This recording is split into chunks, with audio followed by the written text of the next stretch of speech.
चालू हो गया? हो गया चालू? तो गुड इवनिंग बच्चों। तो अब देखो, दिखाओ पिछला क्लास। और क्वोटी और अनुक्ता में अंतर पढ़े थे। हाँ, अब लिखो अभिक्रिया के वेग पर ताप का प्रभाव, है ना। अब लिखो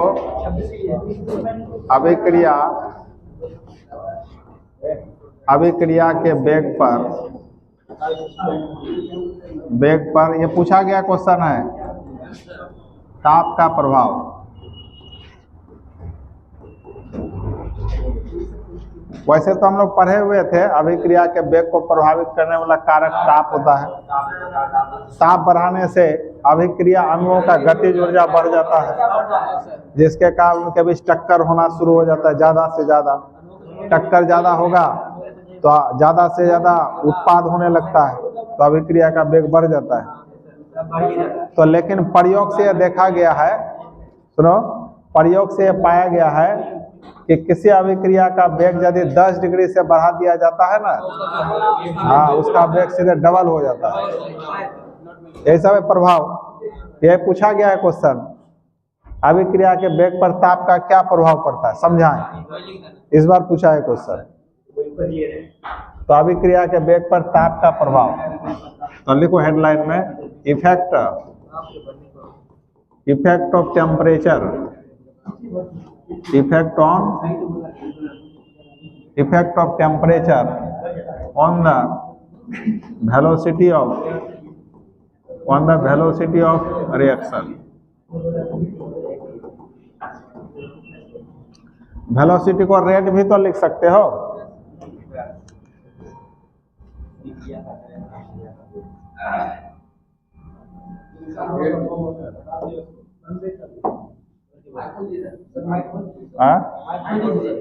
बोल रहे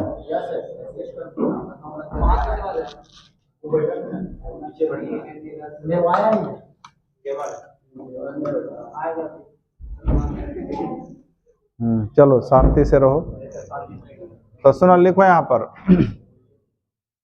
अभिक्रिया किसी रासायनिक अभिक्रिया का वेग, किसी रासायनिक अभिक्रिया का ताप बढ़ाने पर अभिकारक अणुओं की गतिज ऊर्जा बढ़ जाती है, जिसके कारण अणुओं के बीच टक्करों की संख्या, जहां पहले 2 टक्कर होता था, यहाँ 50 टक्कर होने लगा। एनर्जी बढ़ गया, ताप बढ़ा है तो एनर्जी बढ़ गया ना, ऐसे ऐसे टक्कर करेगा, जिसके कारण अणुओं के बीच टक्करों की संख्या बढ़ जाती है।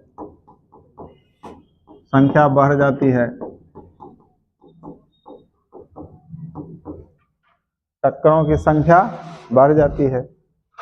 तो टक्कर की संख्या बढ़ेगा तो अभिक्रिया का वेग भी क्या होगा, आता है। अभिक्रिया का वेग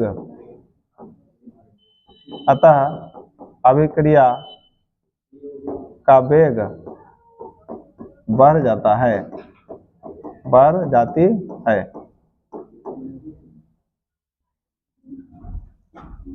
तो यहाँ स्टार देकर लिख सकते हो, प्रयोग द्वारा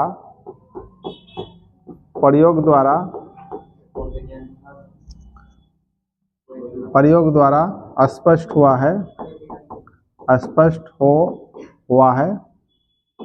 स्पष्ट कई प्रयोग द्वारा किया गया है। प्रयोग द्वारा स्पष्ट हुआ है कि 10 डिग्री सेल्सियस ताप बढ़ाने पर बढ़ाने पर अभिक्रिया का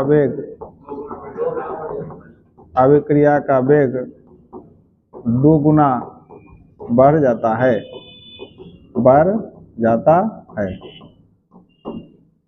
तो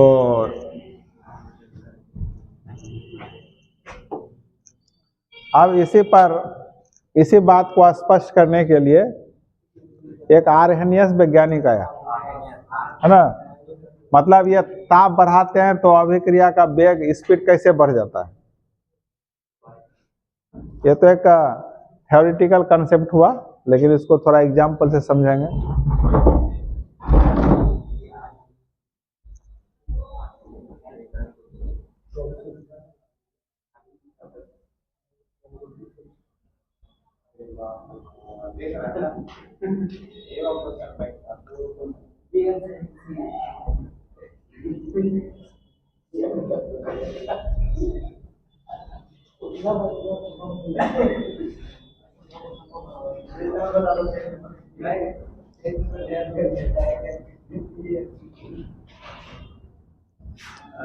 यह अभिक्रिया का वेग छूट गया है। अभिक्रिया का वेग क्या हो जाता है? 2 गुना हो जाता है या 2 गुना बढ़ जाता है। अब एक टर्म है ताप गुणांक या ताप गुणक। यह भी शायद पूछा गया है, ताप गुणक या ताप गुणक। इसको इंग्लिश में टेम्परेचर कोफिशिएंट कहते हैं। Temperature coefficient.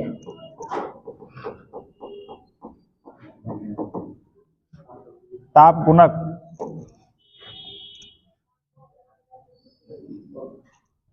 तो यह भी पूछा जा सकता है। यह ऑब्जेक्टिव में पूछा है ताप गुणक के बारे में। देखना क्या पूछा है, मिल जाएगा, पढ़ाएंगे तो अभी।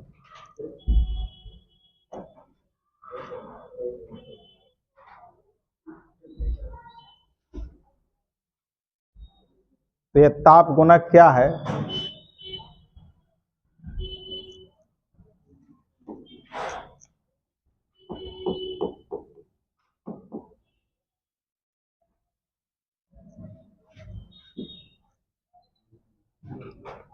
तो इस पॉइंट को तुम लोग MVVI कर लो, सुपर डुपर।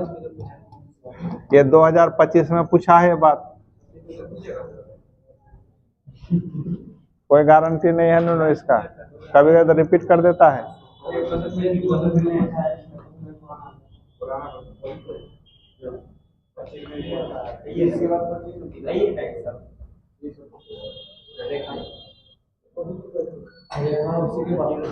दो 2025 का जहाँ क्वेश्चन बैंक है उसी में ना पूछेगा, वो तो वहाँ 24 तक का होगा, उसमें पुराना है वो।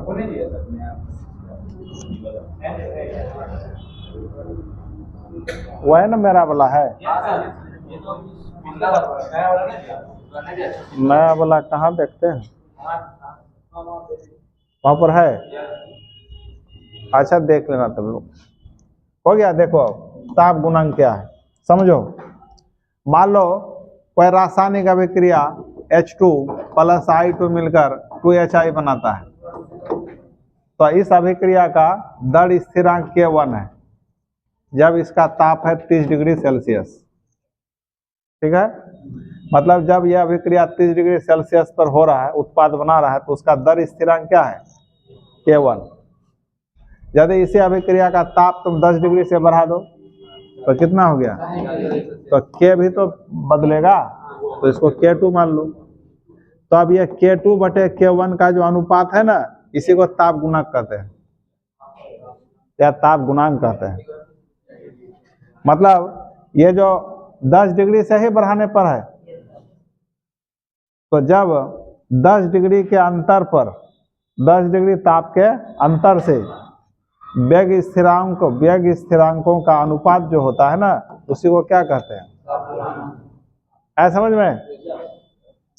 अब तुम ताप गुणक का फॉर्मूला लिख सकते हो। ताप गुणक बराबर ताप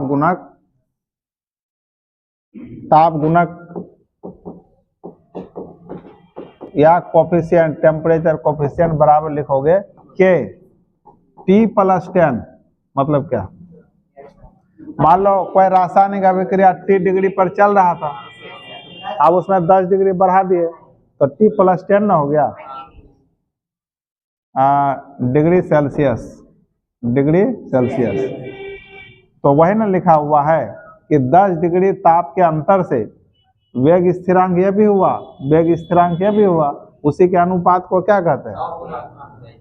और इसका वैल्यू लगभग 2 या 3 पाया जाता है, ये पूछा ऑब्जेक्टिव में, समझ में आया? तो इसका परिभाषा क्या होगा? 10 डिग्री सेल्सियस ताप के अंतर से, ताप के अंतर से वेग स्थिरांकों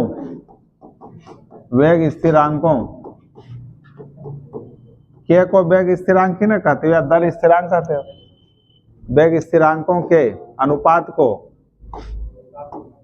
को ताप गुणक कहते हैं, ताप गुणक कहते हैं। दैट इज ताप गुणक का यह सूत्र हो गया तुम्हारे पास।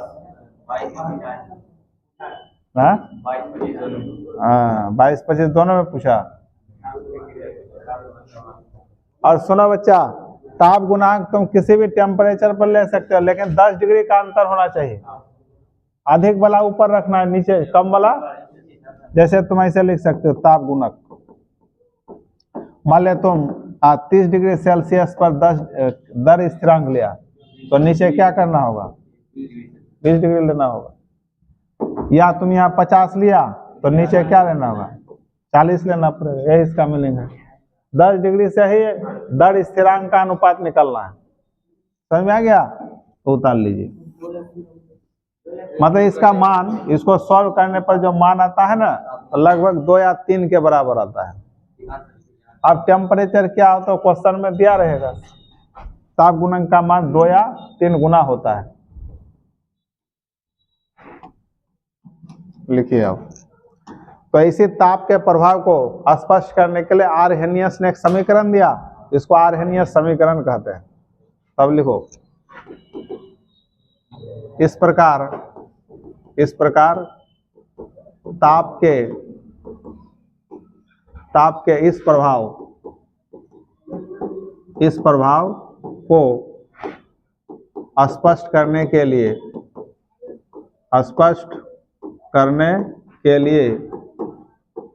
आर्हेनियस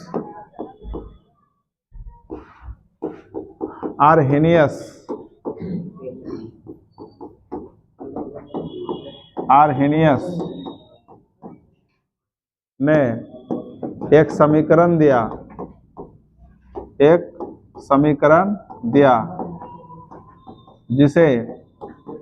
जिसे क्या कहते हैं? आर्हेनियस समीकरण, जिसे आर्हेनियस समीकरण कहते हैं। आर्हेनियस समीकरण कहते हैं, जो निम्न प्रकार है।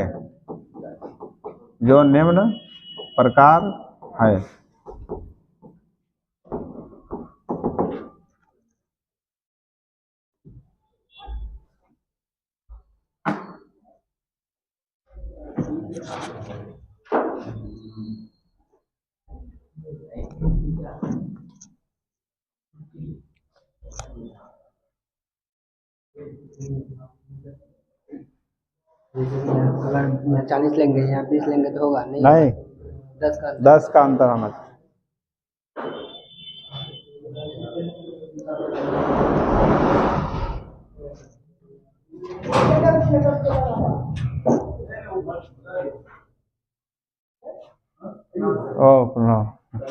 अच्छा, खाली है ना? नहीं पता नहीं है, क्या खाली है?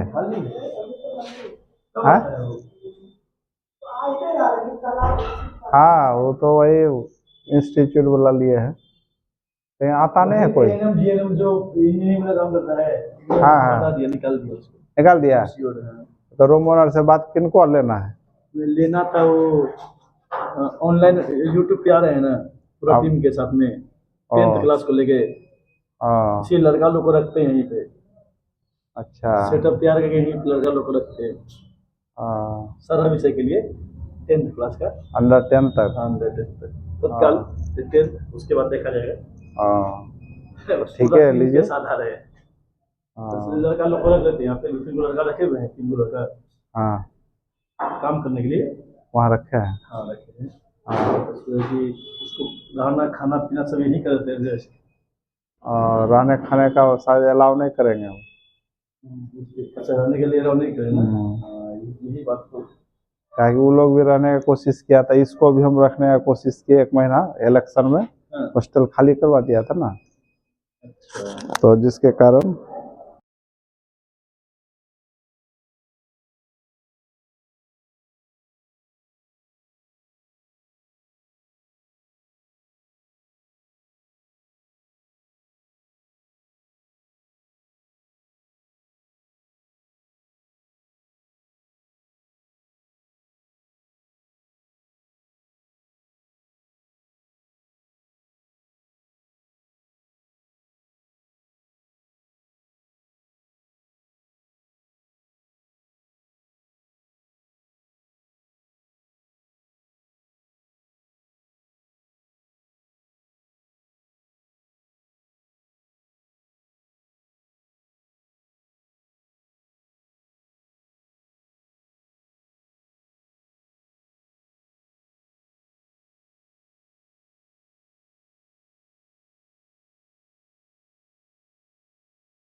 हो गया। वो आ गए थे और दोनों सर आ गए थे अभी। अमित सर, वो मसूद सर दोनों आए थे। हाँ, हो गया। हो गया। यहाँ आने का शायद प्रोग्राम बना है बिल्डिंग में। अमित सर वहाँ शायद छोड़ेंगे अब। तो देखो, आरहेनियस समीकरण में क्या होगा? हाँ, तो आर है समीकरण क्या दिया है? तो देखो, K इक्वल टू ए ई और power E A by R T. ठीक है, इसको थोड़ा और नीचे कर दो। पावर है ये, इसके साथ मल्टीप्लाई मत कर देना। अब इसमें सबके बारे में जानना पड़ेगा, कौन क्या है। जहाँ के क्या है बताओ? दर स्थिरांक या वेग स्थिरांक। और ए क्या है? आरहेनियस गुणक। इसको आरहेनियस गुणक कहते हैं। क्या कहते हैं? या आवृत्ति गुणक भी कहते हैं, फ्रीक्वेंसी फैक्टर। आवृत्ति गुणक, फ्रीक्वेंसी कोफिशिएंट बोलो या फ्रीक्वेंसी फैक्टर बोलो। ये आवृत्ति गुणक क्या है? तो इकाई समय में, इकाई आयतन में अणुओं के बीच जो जितना टक्कर होता है, टक्करों की संख्या को, कोई इकाई जगह है, इकाई आयतन है, और इकाई समय में 1 सेकेंड 1 मिनट जितना अणु आपस में टक्कर करेगा, उसी टक्करों की संख्या को क्या कहते हैं? और ये क्या है? ये है सक्रियण ऊर्जा, एक्टिवेशन एनर्जी। सक्रियण ऊर्जा, एक्टिवेशन एनर्जी। इसको शॉर्टकट में ई लिखते हैं, एक्टिवेशन एनर्जी। और हाँ, मतलब इसको क्या लिखोगे? Activation energy. अब आर क्या है? आर है गैस स्थिरांक। क्या है? गैस स्थिरांक या मोलर गैस स्थिरांक। इसका वैल्यू होता है 8.314 joule into kelvin inverse into mole inverse. और एक आर का वैल्यू लिखाए थे विलायक स्थिरांक 0.8314 litre into atmosphere into kelvin inverse into mole inverse, solution chapter में। अब ये आर टी क्या है? ये परम ताप है। परम ताप का मतलब केल्विन में ताप लेना है तुमको, समझ में आ गया? तो ये है आरहेनियस समीकरण। इसी का नाम है बच्चों आरहेनियस इक्वेशन कहते हैं। क्या कहते हैं? Arrhenius equation. उतर गया? तो इसको आप उतार लो।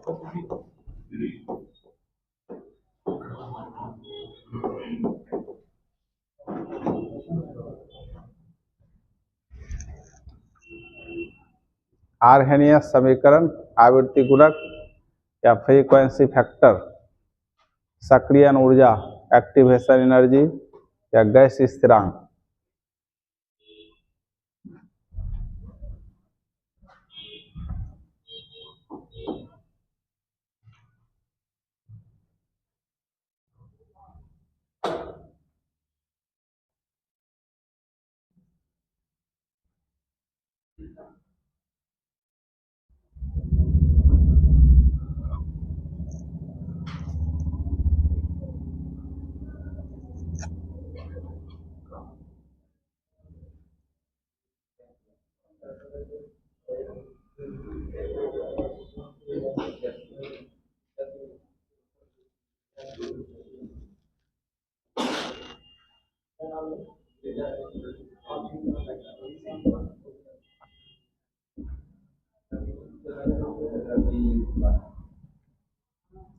अब पूछता है आर्हेनीय समीकरण की सहायता से सक्रियण ऊर्जा की गणना करें।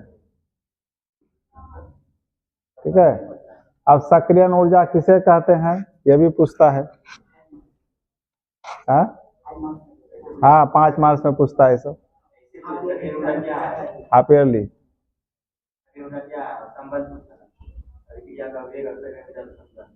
हाँ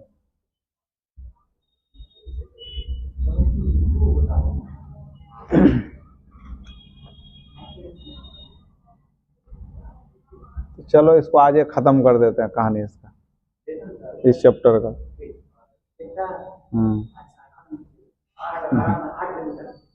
नहीं 8 बजे, आधा घंटा काफी है, आधा घंटा लगेगा। तो कल से नया टॉपिक शुरू करेंगे, यूनिट 3 लास्ट टॉपिक, फिजिकल का लास्ट टॉपिक कल शुरू हो जाएगा। हाँ उसमें वही लगता है 5-6 क्लास। ऑर्गेनिक में जो लग जाए अल्कोहल फिनोल एल्डिहाइड कीटोन, बस और कोई दम नहीं। हो गया। अब देखो, अब है एक बात है स्थितिज ऊर्जा। अभी सक्रियण ऊर्जा का कंसेप्ट हम लोग सीखने जा रहे हैं, तब सक्रियण ऊर्जा का परिभाषा लिखाएंगे।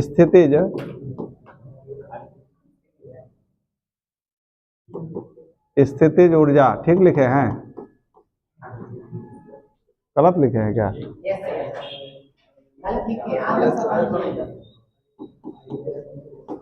स्थितिज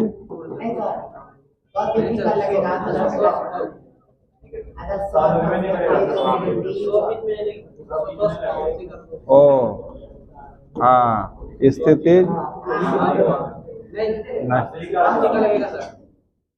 स्थितिज ऊर्जा एवं अभिक्रिया निर्देशांक, अभिक्रिया निर्देशांक के बीच आलेख, के बीच आलेख वही ग्राफ जिसको बोलते हो, रिएक्शन कोऑर्डिनेट और पोटेंशियल एनर्जी। स्थितिज ऊर्जा का मतलब क्या हुआ? Potential energy. किसी वस्तु में उसकी स्थिति के कारण जो ऊर्जा होता है उसको स्थितिज ऊर्जा कहते हैं। जिस अवस्था में कोई वस्तु है उस पर जो ऊर्जा रहता है उसको क्या कहते हैं? फिजिक्स में तो पढ़े हुए सब। गतिज ऊर्जा क्या है? गति के कारण जो ऊर्जा बनता है उसका गतिज ऊर्जा हुआ। तो इंग्लिश में लिख सकते हो ग्राफ, ग्राफ बिटवीन किसके किसके बीच बताओ? पोटेंशियल एनर्जी एंड क्या बोलो? रिएक्शन क्या? Coordinate, reaction coordinate.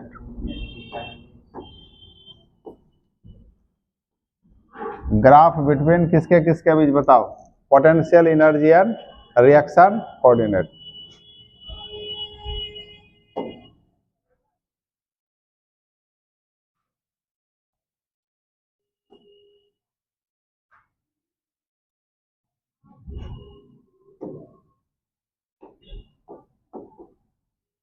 तो देखिए समझने वाला है, सक्रियण ऊर्जा आसानी से समझ में आ जाएगा।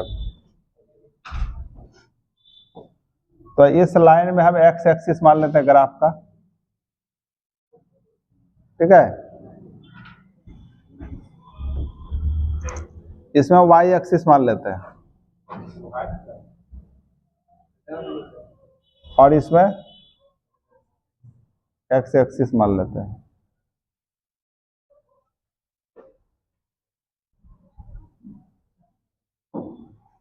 ये वाई एक्सिस है और ये एक्स एक्सिस, समझो।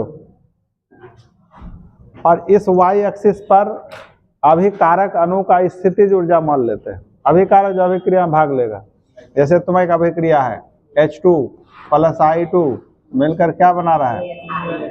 यह अभिकारक हुआ, उत्पाद हुआ। यह हुआ अभिकारक के अणु। हाइड्रोजन के बहुत सारे अणु होंगे, आयोडीन के बहुत सारे अणु होंगे, सब आपस में टकराएगा तब उत्पाद बनेगा। तो ये बना आपको उत्पाद।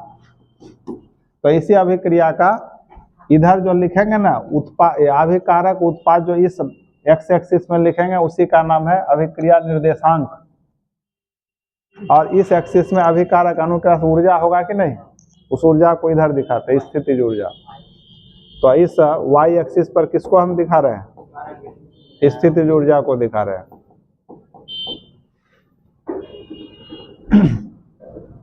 तो मान लो इस बिंदु पर अणु सब है, इसका अणु अभिकारक का अणु, और इस अवस्था पर इसको ए पॉइंट मान लेते हैं। ए पॉइंट पर अभिकारक का अणु है और इस पॉइंट पर अभिकारक का अणु के पास सामान्य ऊर्जा है।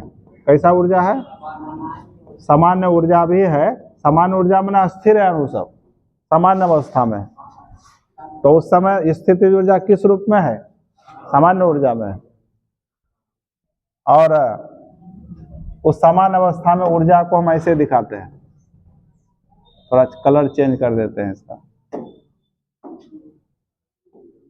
इस तरह सामान्य ऊर्जा का लेयर इस तरह यहाँ तक है, यहाँ तक। और किसका, तो H2 प्लस I2, यह ना अभिकारक हुआ।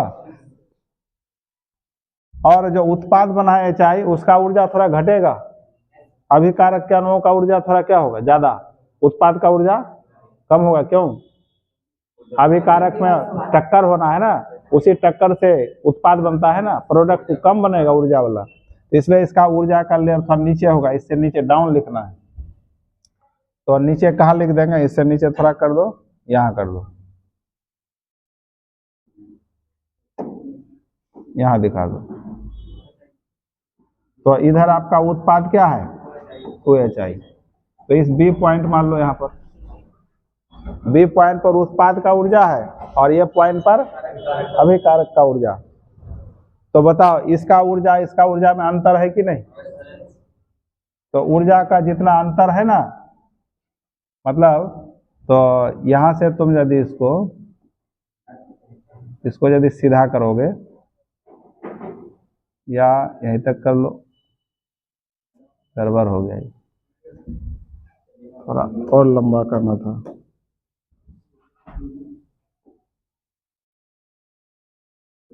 समझ जाओगे ना, सीधा है। और इसको थोड़ा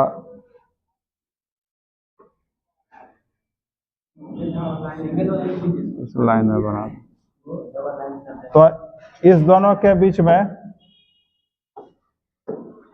यहां से अंतर है कि नहीं, बताओ। तो इस अंतर को डेल्टा H कहते हैं। इंथैल्पी में परिवर्तन, ऊर्जा में ऊष्मा में परिवर्तन, इसको इंथैल्पी परिवर्तन कहते हैं। ऊष्मा में परिवर्तन वही ना हुआ। अब देखो बच्चों, तो ये जो समान अवस्था में अभिकारक अणु है, उसके बीच टक्कर नहीं हो पाएगा, उत्पाद नहीं बन पाएगा। सामान्य ऊर्जा है उसके पास, वो काम करने वाला ऊर्जा नहीं है उसके पास। काम करने के लिए, कोई भी काम करने के लिए किसी भी वस्तु में एक कम से कम मात्रा में ऊर्जा होना चाहिए। उस ऊर्जा को देहली ऊर्जा कहते हैं, थ्रेशोल्ड एनर्जी। तो यह मान लेते हैं हम लोग, इस पॉइंट पर थ्रेशोल्ड एनर्जी है। इस पॉइंट पर क्या मान लिया, आपका थ्रेशोल्ड एनर्जी है। इस पॉइंट पर थ्रेशोल्ड एनर्जी है। थ्रेशोल्ड एनर्जी को हम लोग हिंदी में क्या बोलते हो, देहली ऊर्जा। और देहली ऊर्जा को शॉर्टकट में ET लिखते हैं, थ्रेशोल्ड एनर्जी। मतलब वैसा न्यूनतम मात्रा में ऊर्जा जिससे अभिकारक अणु आपस में उत्पाद बना सके, आपस में अभिक्रिया करके उत्पाद बना सके। तो अर्थात यहाँ जो अभिकारक का अणु सामान्य ऊर्जा में है, यहाँ तो उत्पाद नहीं बना पा रहा है। तो उत्पाद बनाने के सभी अणु को ऊर्जा इसके बराबर तक पहुंचना पड़ेगा।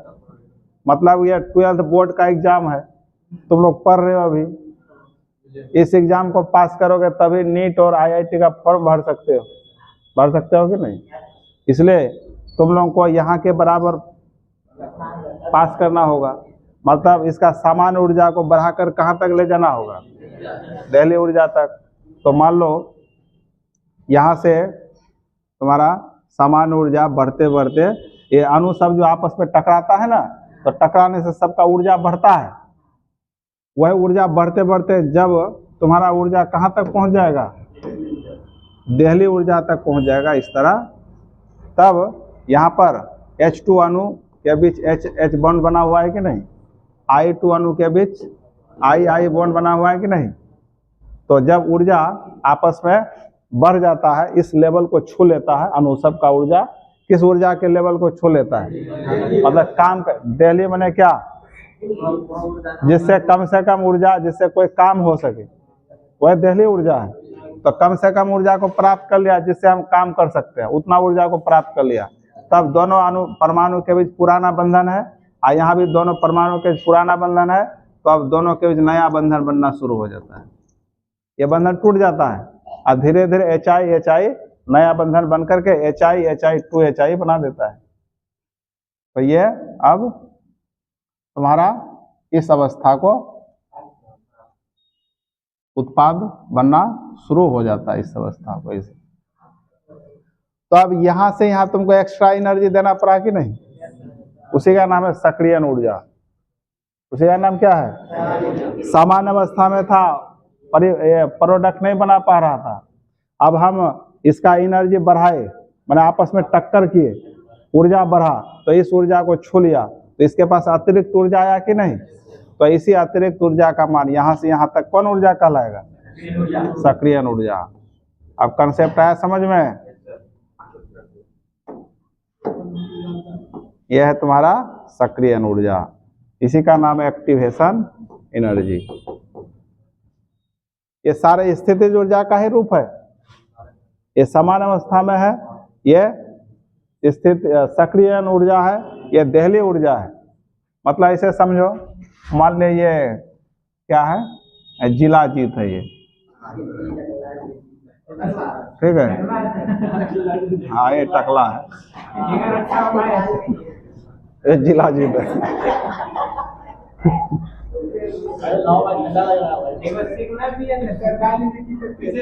हाँ?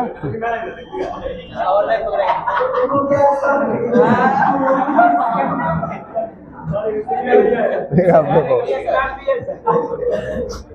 अच्छा ठीक बढ़ा दो इसको।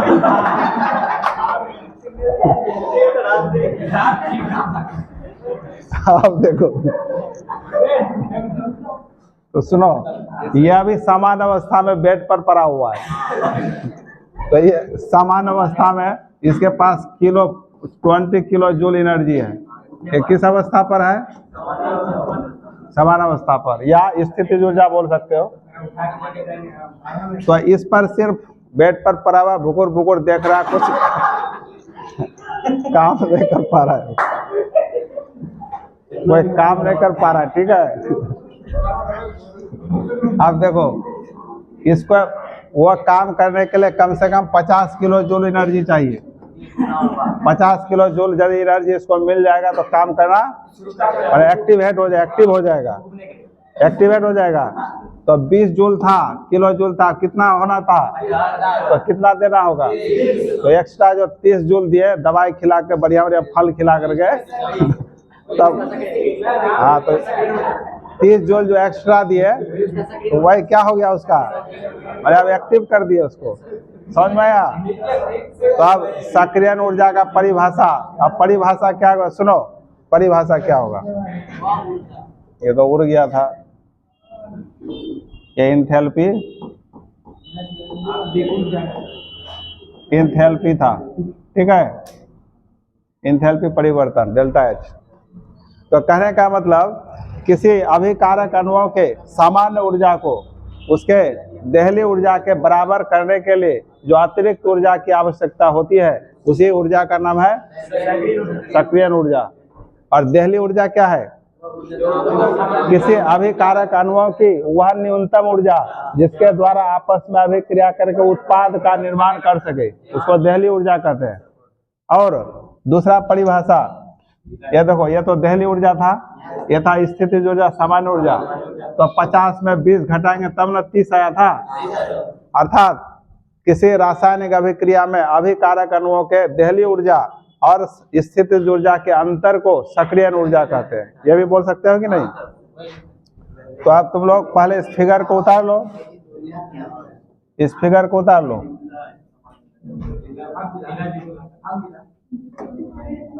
तो देखा जिलाजीत का क्या हाल हुआ आज।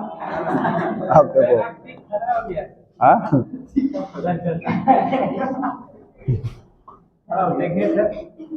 मतलब इसको तुम, ये था तुम्हारा एक्टिवेशन एनर्जी, ये था एक्टिवेशन एनर्जी। देखो हल्ला नहीं करो, समझने का तुम लोग ट्रिक बताते हैं ना, ताकि तुरंत दिमाग में सेट हो जाए। अब लिखो, अब सक्रियण ऊर्जा का परिभाषा लिखो। पूछता है ना सक्रियण ऊर्जा किसे कहते हैं? आप पहले उसको उतारो, हम लिख रहे हैं। उतारने के बाद इसको लिखना तुम लोग, एक्टिवेशन एनर्जी, एक्टिवेशन एनर्जी। इसको शॉर्टकट में क्या बोलते हो? ये। तो एक्टिवेशन एनर्जी का परिभाषा क्या होगा बताओ? किसी अभिकारक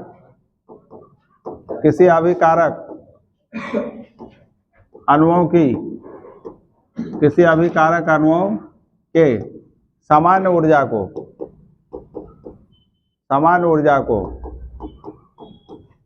देहली ऊर्जा के बराबर करने के लिए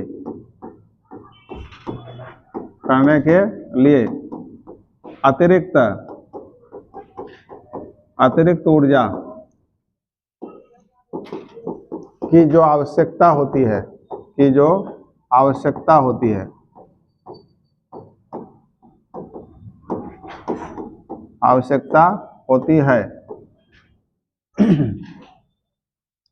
तो किसी अभिकारक अणुओं के समान ऊर्जा को देहली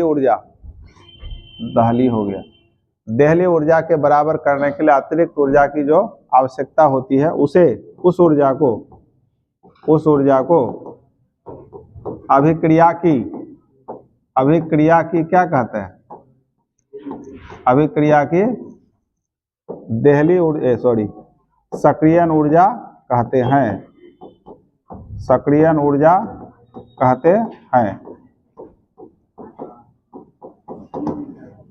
सक्रियण ऊर्जा कहते हैं।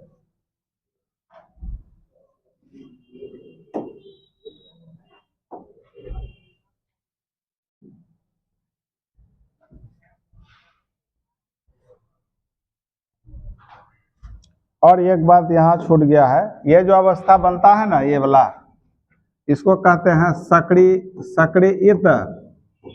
सक्रियित संकुल। संकुल मैंने कम्प्लेक्स हो गया। ये जो स्ट्रक्चर बना, ये अस्थायी होता है, इस रूप में रहता नहीं है। तुरंत HI मिलकर 2HI बना देता है।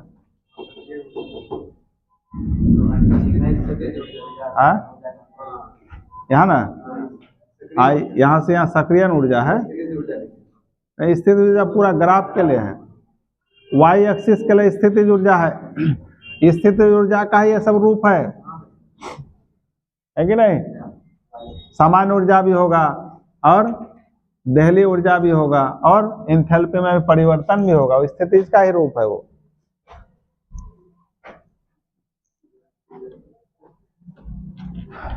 और सक्रियण ऊर्जा का सूत्र क्या होगा बताओ?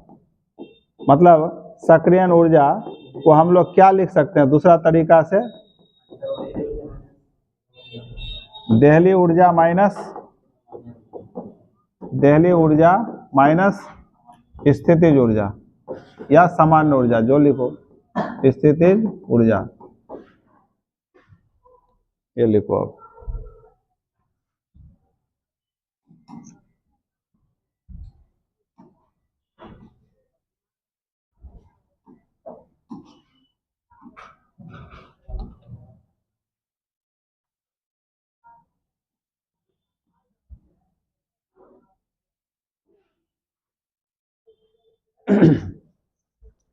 तो अब बचाओ, देहली ऊर्जा का मान मतलब सक्रियण ऊर्जा का मान जिस अभिक्रिया के लिए ज्यादा होगा तो रिएक्शन स्लो होगा कि फास्ट होगा?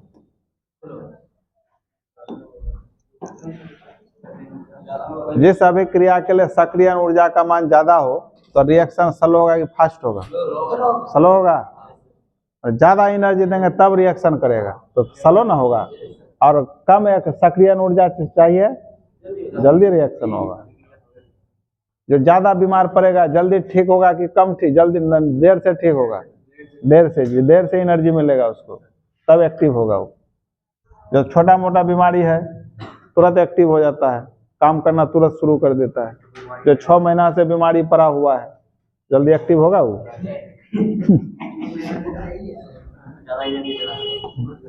तो यहाँ लिख सकते हो, और एक एक चीज कंसेप्ट देते हैं तुम लोगों को।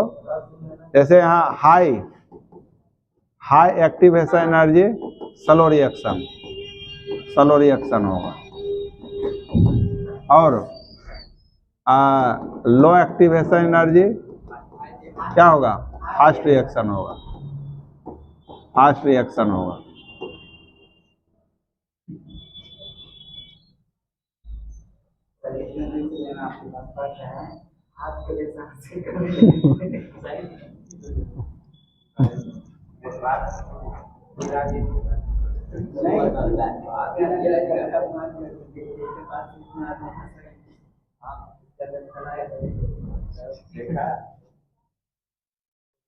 तो मेरे पढ़ाने का स्टाइल और जगह से कैसा है? हाँ? क्यों नहीं है?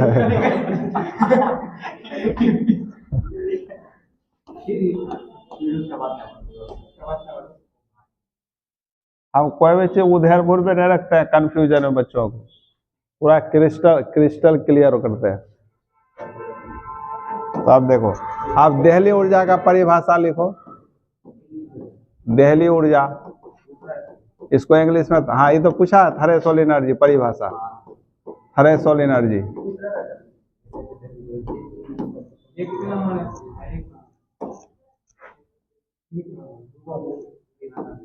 तो देहली ऊर्जा का क्या होगा परिभाषा बताओ? किसी अभिकारक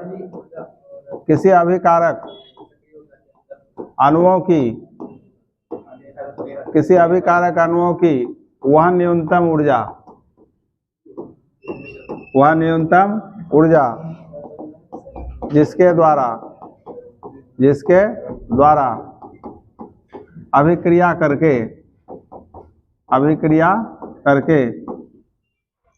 उत्पाद का निर्माण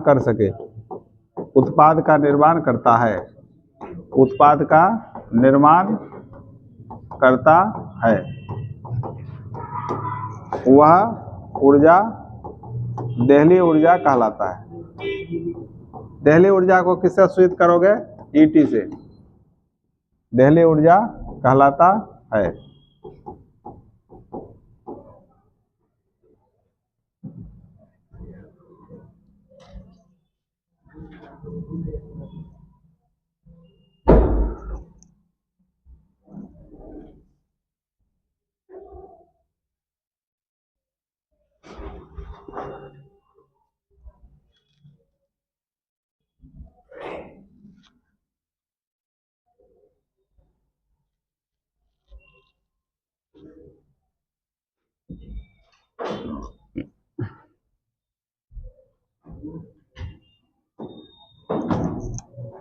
हो गया? अब वो जो अभी आर्हेनियस समीकरण पढ़े थे हम लोग, तो वो समीकरण से अब कैसे साबित होगा कि अभिक्रिया का ताप बढ़ाने से अभिक्रिया का वेग बढ़ जाता है? तो कैसे साबित होगा? तो देखो, अब क्या है कि आर्हेनियस उसी बात के लिए अपना समीकरण दिया है कि अभिक्रिया के वेग पर ताप का कैसे प्रभाव पड़ता है। और हम लोग पढ़े हैं ताप बढ़ाने से अभिकारक अणुओं की गतिज ऊर्जा बढ़ जाता है, जैसे टक्करों की संख्या बढ़ता है तो वेग बढ़ जाता है। तो उस समीकरण से कैसे स्पष्ट होता है, कैसे क्लियर होगा, बताते हैं अभी।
हो गया। तो देखो अब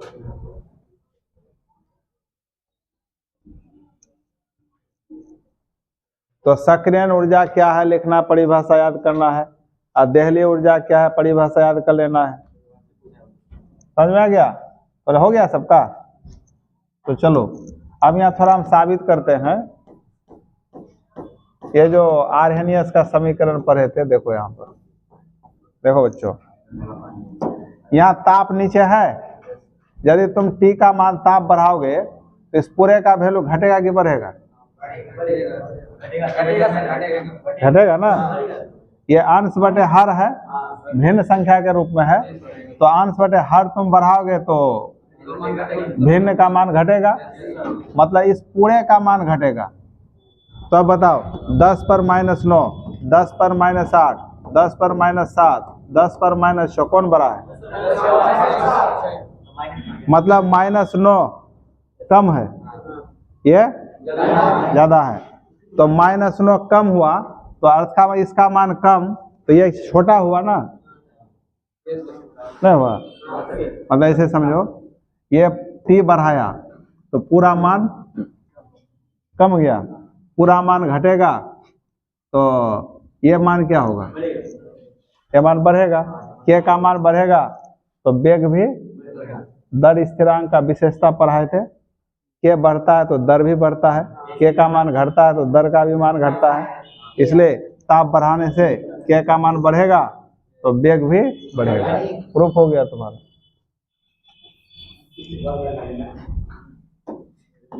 तो अब ये जो आर्हेनियस का समीकरण है ना, तो इसको हम लोग दूसरे रूप में पढ़ेंगे। अब ये तो उतर गया है ना सब, ये सारा उतर गया ना, और बाकी है उतार लो। अब हम लोग चलते हैं, लिखो हेडलाइन में लिखो सक्रियण ऊर्जा आर्हेनियस समीकरण से लिखो। आर्हेनियस, यही लास्ट है तुम्हारा। आर्हेनियस समीकरण, आर्हेनियस समीकरण से सक्रियण ऊर्जा, सक्रियण ऊर्जा की गणना, सक्रियण ऊर्जा की गणना, या इसी को ऐसे पूछता है दर स्थिरांक। दर स्थिरांक मतलब क्या? K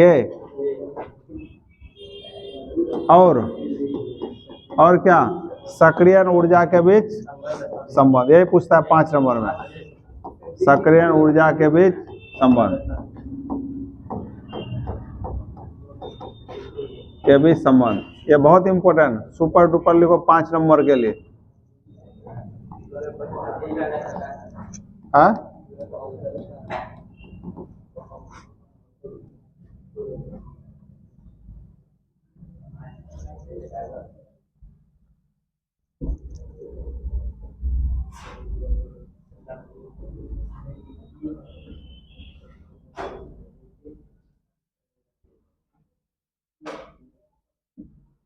एक इसमें संघट सिद्धांत भी आता है, कोलिजन थ्योरी।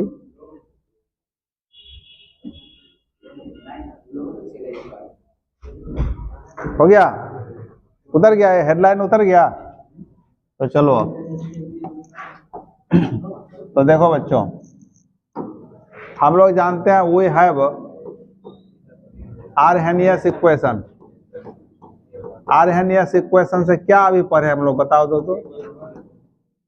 K बराबर AE पर पावर ये बटे क्या, तो इसको समीकरण 1 मान लो, है ना? आर्हेनियस समीकरण है।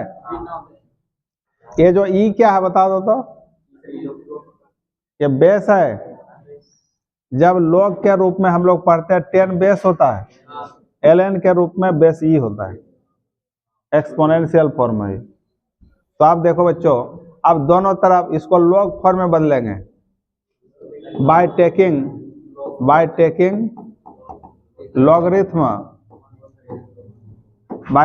लॉगरिथम ऑन बोथ साइड, दोनों तरफ log लेने पर। तो यहाँ क्या लिखोगे? log क्या लिखोगे? बराबर log ए ई होगा पर पावर ये बाय RT होगा कि ना, बताओ। अब ये पावर तो गुना में आता है, तो यहाँ गुना है, तो तुम लोग पढ़ा होगा log a इंटू बी क्या होता है, log a प्लस, तो उसी रूप में लिखना होगा। तो आपका log के बराबर, ये log a इंटू बी है, तो log a इंटू बी बराबर log a plus log b, इसलिए यहाँ log a plus log e पर पावर क्या होगा, ये बाय, आगे ना बोलो। हो सकता है बायोलॉजी वाला दिक्कत में हो, है ना, दिक्कत है, बढ़िया लड़का है तुम लोग। अब चलो यार, रटने का कहाँ बात हो रहा है। log के बराबर, अब देखो log यहाँ क्या रहेगा, log ये रहेगा, ये पावर है, यहाँ गुना होता है, तो प्लस तो पहले से माइनस आ गया, तो क्या बन गया, माइनस ये बाय आर टी, और log क्या रह गया, ई तो रह गया, मुंह देखता रह गया, नहीं रह गया। अब log ई का मान 1 होता है, log ई का मान, तो मतलब log के बराबर log ए माइनस ये बाय क्या, आर टी।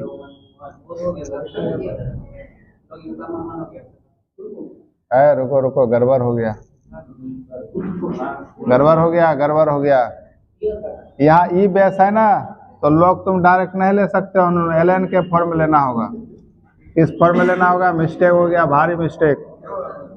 तो क्या होगा, log 10 रहता तब तुम ले सकते थे log बेस, नया समझ में। log ई का मान 1 नहीं होता बच्चा, ln ई का मान 1 होता है। तो तुम लोग, इसका मतलब मैथ कमजोर है।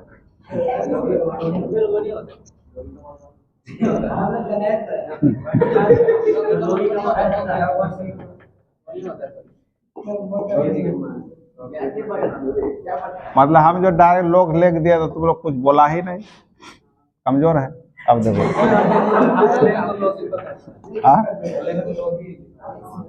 हाँ, अच्छा चलो कोई बात नहीं। अब ln बराबर क्या वैल्यू होता है बताओ, 2.303 log। अब तुम ln का वैल्यू ये लिखो, उसके बाद के, फिर क्या लिखोगे, 2.303 log a माइनस ये बाय, ये तो वैल्यू 1 ना हो गया, बटे क्या, आर डी। अब तुम इसको log के कोई साइड रखने दो, रहने दो।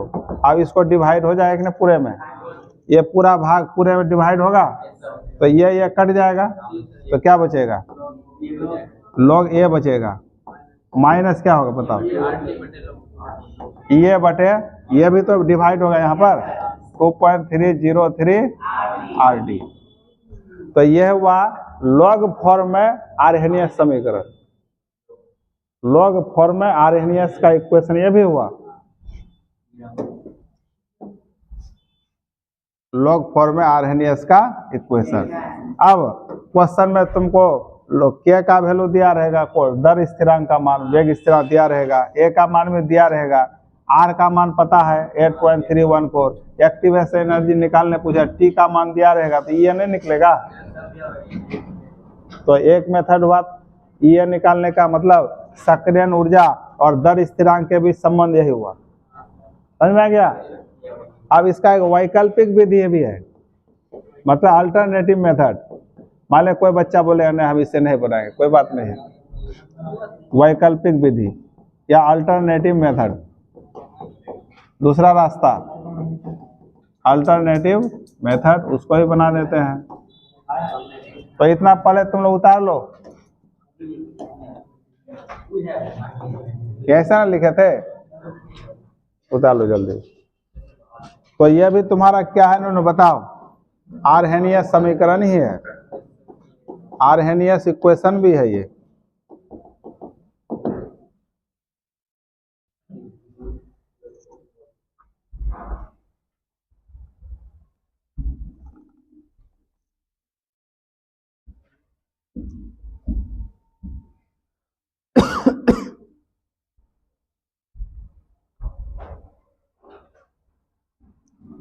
तो कल हम लोग वही 5 बजे शुरू करेंगे यूनिट नंबर 3, रसायन, वैद्युत रसायन, वो भी बहुत मजेदार चैप्टर है।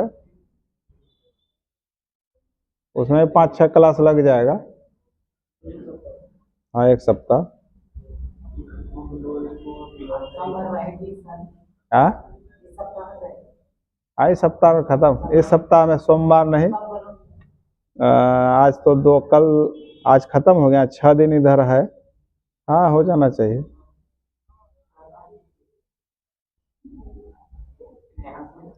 बाकी उधर जो 28, 29, 30 बचेगा ना, 28, 29, 30 उसमें एमीन चैप्टर खत्म कर देगा। 13 नंबर यूनिट खत्म कर देगा तुम।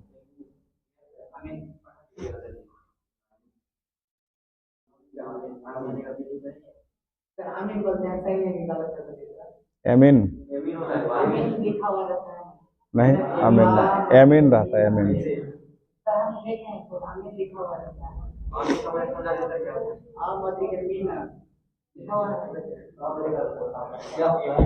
हाँ, हो सकता है। हाँ, होता है अमीन, ऐसे भी लिखा रहता है, लेकिन ऐसे वास्तव में ये होता है। आई सस्ता बुक में ऐसे रहता है।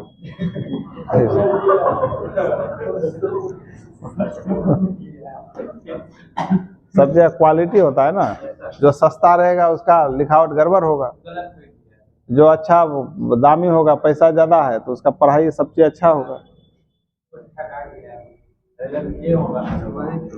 हाँ, यहाँ पर, हाँ, क्या होगा? एलन ये होगा ना, यहाँ सही पकड़ा।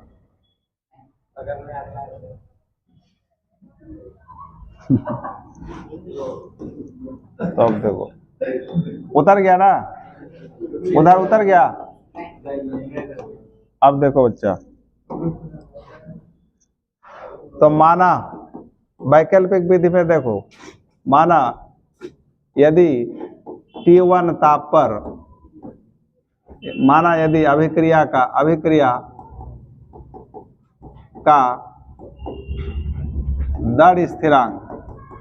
दर स्थिरांक T1 ताप पर K1 है, तथा T2 ताप पर क्या है? K2 है। यदि अभिक्रिया का दर स्थिरांक T1 ताप पर क्या है? K1 है, तथा T2 ताप पर क्या है? K2 है। जब हम लोग पढ़े थे, ताप बदलता है तो दर स्थिरांक भी बदलता है। तो T1 ताप यदि अभिक्रिया का है तो उसका दर स्थिरांक K1 है। यदि उसका ताप तुम चेंज कर दिया, T2 कर दिया, तो दर स्थिरांक क्या हो जाएगा? K2। वही बात लिखा गया।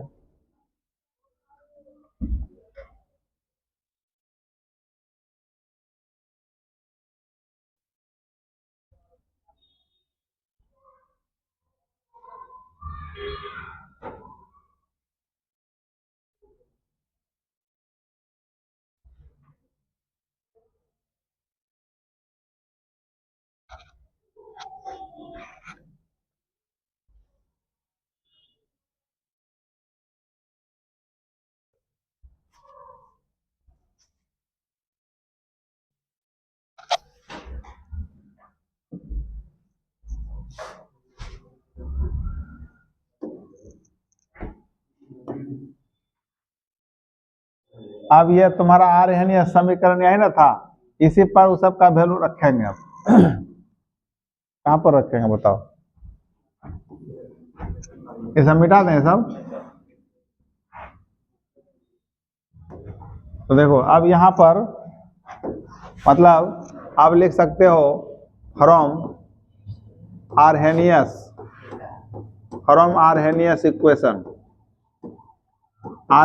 इक्वेशन से तुम यहाँ अब log K के जगह क्या लिखोगे?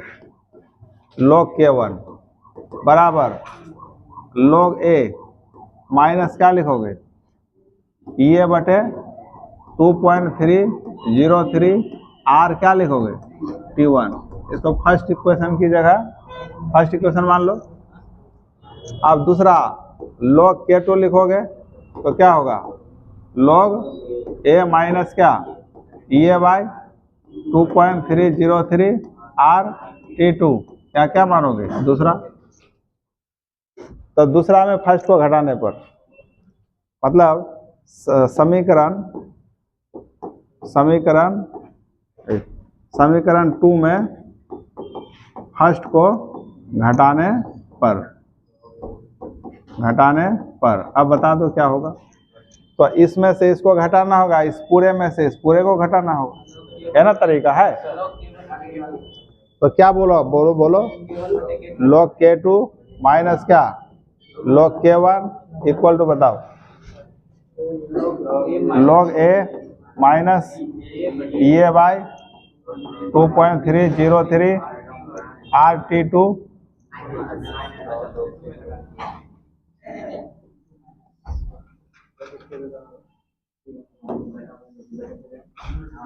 उसके बाद किसको घटाओगे? माइनस log a, अब माइनस माइनस प्लस होगा, बोलो ये बटे क्या 2.303 RT1 होगा, ये कैंसिल हुआ, बता दो। तो अब इसको पहले कर दो, इसको बाद में कर दो। तो यहाँ log k2 minus log k1 बराबर क्या होगा, ये बटे 2.303 RT1 माइनस ये बटे 2.303 RT2 होगा। अब देखो तुम लोग पढ़ा होगा log a minus log b बराबर क्या होता है, तो log k2 बाई, तो पूरे के जगह अब डायरेक्ट हम क्या लिखेंगे log k2 बटे k1 बराबर, यहाँ क्या कॉमन आएगा, ये बाई 2.303 R कॉमन आएगा 1 बटे T1 माइनस 1 बाई T1। तो ये हो गया तुम्हारा आर्हेनियस समीकरण, ये भी हुआ ऑब्जेक्टिव में है। तो 5 में पूछा पूरा लिखना है तुमको, हाँ हाँ 5 नंबर के लिए। अब बताओ तुम लोग, अब तुम लोग बताओ ये K2 क्या है, दर स्थिरांक, K1 क्या है, तो ये T1 ताप पर है, ये सक्रियण ऊर्जा, R तो जानते हो T1 ताप परम ताप, T2 परम केल्विन में होना चाहिए। तुमको एग्जाम में न्यूमेरिकल यदि सेल्सियस में केल्विन में बदलना होगा, परम ताप लेना है, समझ में आ गया, जल्दी से उतारो, नहीं उतारा।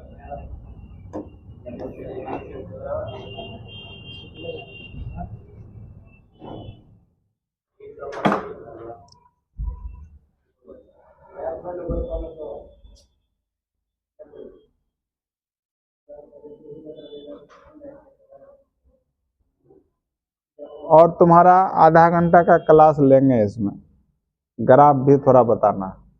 कल जो है ना आधा घंटा लेकर के वीडियो खत्म कर देंगे, तब फिर नया चैप्टर शुरू कर देंगे। मतलब मेन पढ़ाई खत्म हो गया इसका, खाली एक्स्ट्रा थोड़ा ग्राफ, कभी ग्राफ भी पूछ देता है, जैसे तुम लोग क्वेश्चन बैंक में देखा होगा इस टाइप का, ऐसे ऐसे ग्राफ रहता है, किसी ऐसे रहता है, देखे हो, हाँ ऐसा।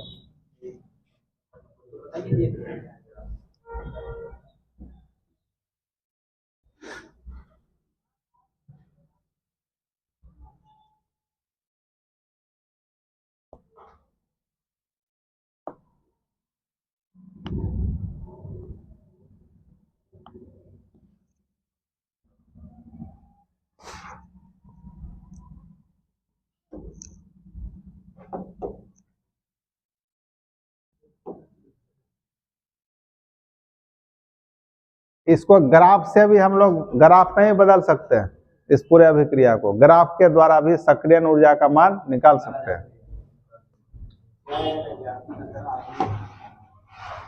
यहाँ लिख सकते हो अलग से, ग्राफिकली मैंने ग्राफ द्वारा, ग्राफिकली सक्रियण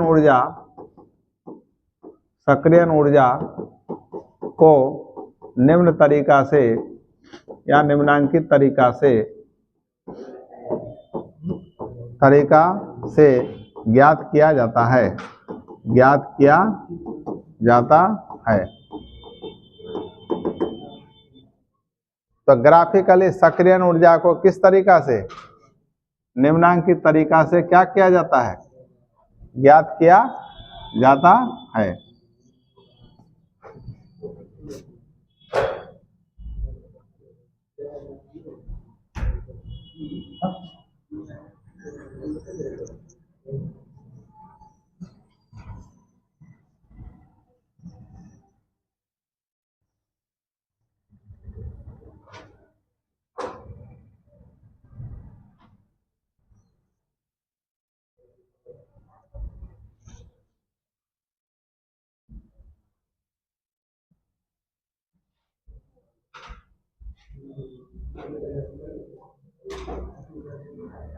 हो गया क्या? और ज्यादा टाइम हो गया आज, 1.5 घंटा, वीडियो बड़ा हो जाएगा, छोड़ दो, कल इसको पूरा करेंगे, आधा घंटा लग जाएगा, वीडियो ज्यादा लंबा हो जाएगा। तो कल खत्म हो जाएगा, आधा घंटा नहीं, आधा घंटा लगेगा। उसके बाद तुम्हारा नया यूनिट नंबर लास्ट 3 खत्म शुरू कर देंगे।